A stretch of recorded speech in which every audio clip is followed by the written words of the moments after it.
இப்போ இருக்கவங்க யாருக்கும் தெரிய வாய்ப்பில்லை. லக்ஷ்மிகாந்தன் கொலை வழக்கு அப்படிங்கிறது வந்து ஒரு பாப்புலராக பேசப்பட்ட ஒரு விஷயம். ஏன்னா ஒரு சூப்பர் ஸ்டாரை கொண்டு போய் ஜெயிலுக்குள்ளே அடைச்சி வச்ச கதை அது. அப்படிப்பட்ட ஒரு சூப்பர் ஸ்டாரை ஜெயிலுக்குள்ளே அடைச்சி வச்சு அதுக்கப்புறம் அவருடைய மார்க்கெட்டையே காலி பண்ணி திருச்சி ரயில்வே ஸ்டேஷனில் தன்னந்தனியாக உட்காந்து தன் உயிர் நீத்த ஒரு மிகப்பெரிய எம்கேடி தியாகராஜ பாகவதர். அப்படிப்பட்ட ஒரு மனிதருடைய ரிசம்பிளன்ஸை வச்சு தான் இந்த கதையை அடாப்ட் பண்ணியிருக்காங்க. அண்டு இந்த கதையை வந்து பார்த்தீங்கன்னா நீங்கள் ஆல்ஃபிரட் ஹிச்காக்கோடைய படங்கள் எல்லாமே இந்த மாதிரி ஒரு மர்டர் மிஸ்ட்ரி இருக்கும்.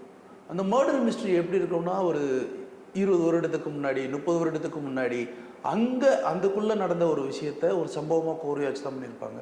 ஸோ இதில் துல்கர் சல்மான் நிறைய விஷயங்களை வந்து நிறைய கையாண்டிருக்காரு. ஏன்னா மகாநடி அப்படிங்கிற ஒரு படத்தில் ஏற்கனவே அவர் நடிச்சிட்டாரு. அதே மாதிரியான ரிசம்பிளன்ஸ்குள்ளே உள்ள வந்துடக்கூடாது அப்படின்றதுக்காக நிறைய, ஏன்னா சாவித்திரியோடைய கதை தான் நடிகர் திலகம் திட்டம். ஸோ அந்த ரிசம்பிளன்ஸ் வந்துடக்கூடாது ரொம்ப பார்த்து ஒரு கதாசிரியருக்கும் ஒரு நடிகனுக்கும் நடுவில் நடக்கிற ஒரு ஈகோ கிளாஷு.